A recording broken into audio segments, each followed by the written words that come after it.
Hello guys, welcome to my channel. Today we're going to be talking about reparenting and why this is so magical for our relationships. Watch this video.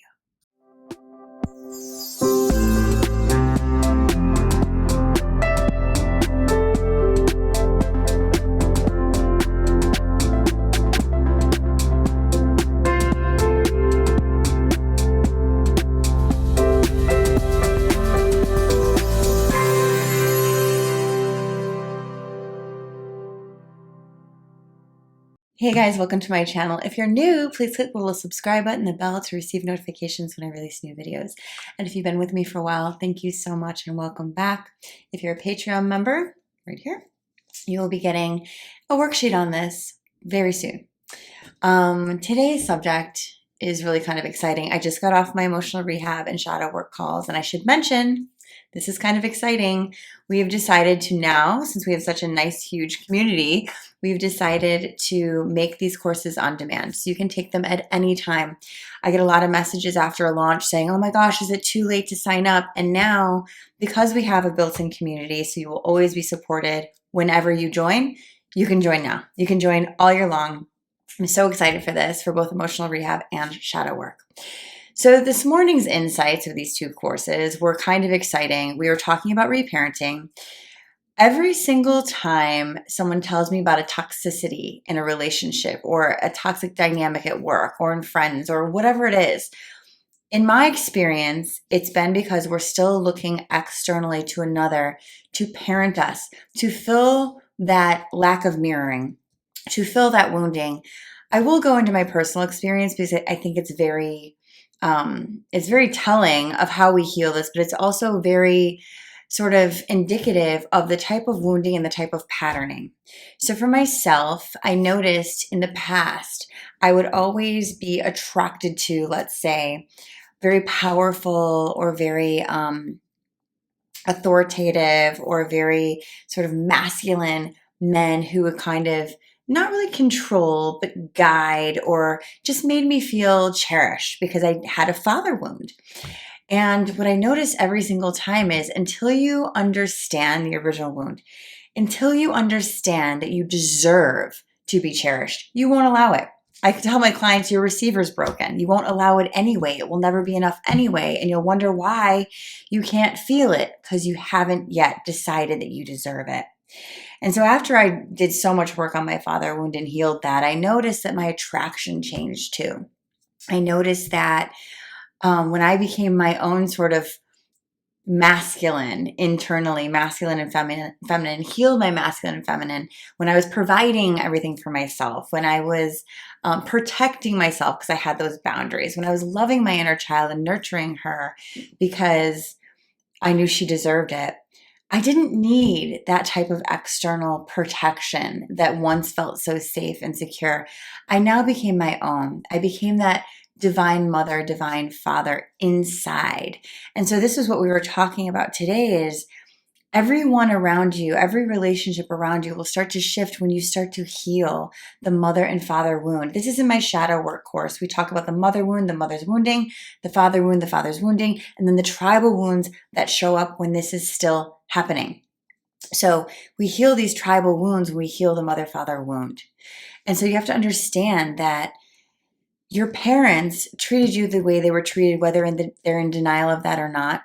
That is the reality, because that's what we do. We treat ourselves the way we were treated, and then when we find a scapegoat, right? I talk a lot about scapegoats. When unhealed parents or emotionally immature parents will often find a scapegoat to put their wounds onto one of their kids so they can feel relief. And a lot of highly sensitive people or codependent people, or what I like to call unhealed empaths, oftentimes don't wake up to the reality that your needs had to be suppressed. Now you have guilt about it because you were there to serve another that didn't know how to serve themselves yet. And so to reparent that is to put yourself first, your needs, your self-care first, and understand that you didn't do that before and you weren't allowed to do that before because that was the predicament you were in. You were raised by parents who weren't fully integrated. You were raised by society who wasn't fully integrated. You were raised by a lot of authority figures who did not do the inner work. And their only option was to project or deny. Now you get to awaken. You get to say, I get to love myself the way no one ever did. I get to be the parent I never had. I get it because I deserve it. I didn't not get it because I didn't deserve it. I didn't not get it because they didn't know they deserved it. But now you get to. So when we start to mature emotionally, we can start to see the immaturity in the people that raised us or that were around us, and we can see it for what it is instead of blaming ourselves for their behavior. How many of you still do that? You can forgive yourself for ever buying into the misbelief that their behavior was because of you. And now you can stop treating yourself the way that they treated you, and you can start treating yourself the way you truly do deserve, whether you yet know it or not. And so one of the ways we practice this is getting in touch with the inner child. I do many inner child meditations in my courses, getting in touch with the inner child, checking in every single day consistently, and noticing if you're in a toxic relationship or in a relationship where you're bumping up against a lot of triggers, notice why you're putting up with that, what you think you're getting from that. When you love yourself more than that behavior is when you start to initiate this deserving. You start to initiate that I'm a better parental figure for myself than that person I thought would be or projected that power onto. When you start loving yourself more than you're being loved, sign. When you start valuing emotional health over anything else, sign that you're healing. So in my experience, I can say healing the father wound for me, of course I had to do the mother wound, the father wound, tribal wound.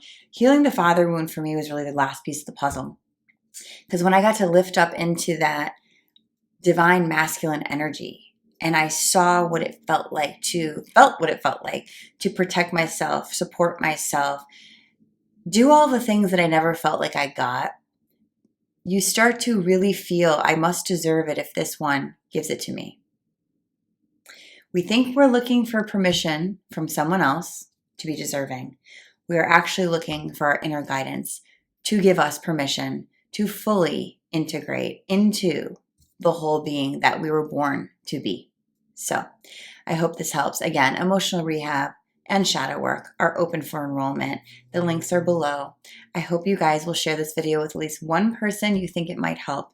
I would love to hear any and all of your comments below because they help me and I love connecting with you. You can always email me if you have questions or DM on Instagram, and I can't wait to see you guys next week.